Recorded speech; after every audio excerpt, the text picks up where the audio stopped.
Hello दोस्तों, मैं आज आप लोग के सामने एक नए वीडियो के साथ उपस्थित हुआ हूँ। आज मैं एक महान भारतीय स्वतंत्रता संग्राम के महान योद्धा यानी बाल गंगाधर तिलक के बारे में विस्तार से जानकारी लेते हैं। बाल गंगाधर तिलक भारतीय स्वतंत्रता संग्राम के प्रमुख नेताओं में से एक थे। वे न केवल एक स्वतंत्रता सेनानी थे, बल्कि एक समाज सुधारक, पत्रकार, लेखक और विचारक भी थे। तिलक जी ने स्वराज्य जन्म से सिद्ध मेरा अधिकार है, मैं इसे लेकर रहूँगा का नारा देकर भारतीयों में स्वतंत्रता की ललक जगा दी। उन्हें लोकमान्य की उपाधि से सम्मानित किया गया, जिसका अर्थ है जनता द्वारा स्वीकार्य नेता। बाल गंगाधर तिलक जी का प्रारंभिक शिक्षा और जीवन। बाल गंगाधर तिलक का जन्म 23 जुलाई 1856 को महाराष्ट्र के रत्नागिरी जिले के एक ब्राह्मण परिवार में हुआ था। उनके पिता गंगाधर रामचंद्र तिलक संस्कृत के विद्वान और एक शिक्षक थे। बाल्यकाल से ही तिलक का झुकाव अध्ययन और स्वतंत्रता की ओर था। उन्होंने अपनी प्रारंभिक शिक्षा रत्नागिरी और पुणे में प्राप्त की।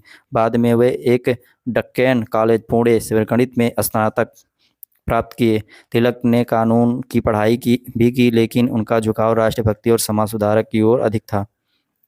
बाल गंगाधर जी ने भारत में राष्ट्रीयता और स्वतंत्रता की भावना को जागृत करने में अहम भूमिका निभाई।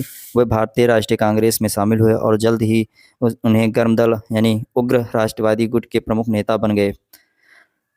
उनके समय में गर्म दल और नरम दल का संघर्ष। भारतीय राष्ट्रीय कांग्रेस में दो विचारधाराएं थी। नरम दल जो अंग्रेजों के साथ समझौते और सुधारों में विश्वास रखता था, इसमें गोपाल कृष्ण गोखले जी, दादा भाई नौरोजी जी जैसे नेता थे। गर्म दल में जो सीधा संघर्ष और क्रांतिकारी विचारधारा में विश्वास रखता था, और बाल गंगाधर तिलक इसमें थे। लाला लाजपत राय जी थे, बिपिन चंद्र पाल जी थे। तिलक जी का गर्म दल के प्रमुख नेता थे। उनका मानना था कि भारत को स्वतंत्रता केवल संघर्ष के माध्यम से ही मिल सकती है, न कि अंग्रेजों की कृपा से। स्वराज्य का नारा बाल गंगाधर तिलक जी ने यह नारा दिया, स्वराज्य मेरा जन्मसिद्ध अधिकार है और मैं इसे लेकर रहूंगा का नारा दिया। उन्होंने भारतीय जनता को जागरूक किया कि अंग्रेजों की दासता में रहने से बेहतर है कि हम अपने अधिकारों के लिए संघर्ष करें।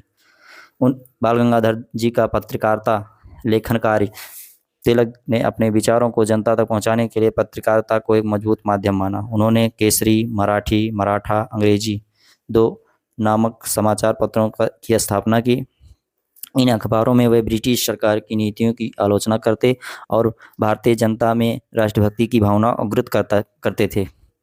तिलक जी ने कई महत्वपूर्ण पुस्तकों की रचना की, जिनमें प्रमुख हैं गीता रहस्य, भगवत गीता के संदेशों की व्याख्या है इसमें, आर्यों की मूल भूमि, जिसमें उन्होंने तर्क दिया कि आर्य भारत के मूल निवासी थे।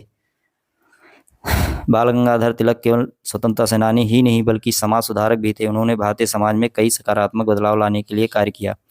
गणपति महोत्सव की शुरुआत। तिलक जी ने गणपति महोत्सव का एक सार्वजनिक त्यौहार के रूप में मनाने की परंपरा शुरू की। इसका उद्देश्य समाज के सभी वर्गों को एक साथ लाना और उनमें एकता की भावना विकसित करना था। शिवाजी की महोत्सव की स्थापना। तिलक जी ने छत्रपति शिवाजी महाराज की स्मृति में शिवाजी महोत्सव की शुरुआत की, जिसमें मराठा और भारतीय गौरव को पुनर्जीवित किया जा सके। शिक्षा और महिलाओं के अधिकारों की वकालत। बाल गंगाधर तिलक जी ने शिक्षा को जन जन तक पहुंचाने का प्रयास किया। उन्होंने महिलाओं की शिक्षा और उनके अधिकारों का समर्थन किया। बाल गंगाधर तिलक जी बाल विवाह के विरोधी थी। उन्होंने विधवा पुनर्विवाह को बढ़ावा दिया। तिलक जी के क्रांतिकारी विचारों से ब्रिटिश सरकार बहुत घबराई हुई थी। अंग्रेजों ने तिलक पर कई बार देशद्रोह के मुकदमे चलाए और उन्हें जेल में डाला दिया गया। 1897 का मुकदमा। जब चांपेकर वांधुओं ने एक ब्रिटिश अधिकारी की हत्या की, तो अंग्रेजों ने बाल गंगाधर तिलक पर हिंसा भड़काने का आरोप लगाया और उन्हें 18 महीनों की सजा दी गई। 1908 में मांडेला जेल, वारमा भेजा जाना। 1908 में जब क्रांतिकारी खुदीराम बोस ने अंग्रेज अधिकारी पर बम फेंका, तो तिलक जी पर भी हिंसा भड़काने का आरोप लगा। उन्हें 6 वर्षों के लिए वारमा यानी म्यांमार की मांडले जिले भेज दिया गया। जेल में रहते हुए उन्होंने गीता रहस्य नामक पुस्तक लिखी। 1916 में तिलक जी ने एनी बेसेंट के साथ मिलकर होम रूल लीग की स्थापना की। इस आंदोलन का उद्देश्य भारतीयों को आत्मनिर्भर बनाना और स्वशासन की मांग करना था। इस आंदोलन ने पूरे भारत में स्वतंत्रता की भावना को और मजबूत किया। तिलक जी ने ब्रिटिश सरकार से मांग की और विरोधियों को भी स्वशासन का अधिकार मिलना चाहिए। स्वतंत्रता संग्राम में अपने योगदान के कारण बाल गंगाधर तिलक का स्वास्थ्य बिगड़ने लगा। 1920 में जब महात्मा गांधी ने असहयोग आंदोलन शुरू किया, तब तिलक जी इसे देखने के लिए जीवित नहीं थे। 1 अगस्त 1920 को 64 वर्ष की आयु में मुंबई में उनका निधन हो गया। उनकी मृत्यु से भारत को एक महान नेता खोना पड़ा, लेकिन उनकी विचारधारा और उनके सिद्धांत आज भी भारतीय स्वतंत्रता आंदोलन के प्रेरणा स्रोत बने हुए हैं। बाल गंगाधर तिलक भारतीय स्वतंत्रता संग्राम के महान योद्धा, समाज सुधारक और राष्ट्रवादी विचारक थे। उन्होंने स्वराज्य, शिक्षा, संस्कृत और समाज सुधार के लिए अपना जीवन समर्पित कर दिया।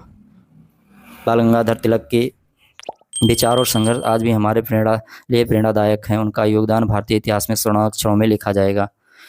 बाल गंगाधर तिलक के द्वारा जो मूल मंत्र यानी जो शब्द महत्वपूर्ण है वो आप लोग के सामने मैं बताता हूँ।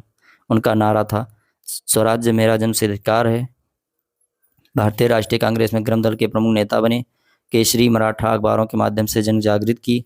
गणपति महोत्सव और शिवाजी महोत्सव की शुरुआत की।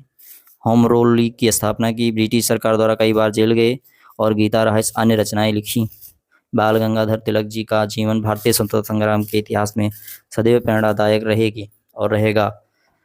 तो दोस्तों, अगर हमारे चैनल पे आप लोग नए हैं तो हमारे चैनल को सब्सक्राइब, लाइक, शेयर ज़रूर करें और बेल आइकन दबाना ना भूलें। इससे हमें एक अच्छी वीडियो बनाने के लिए प्रेरणा मिलती है।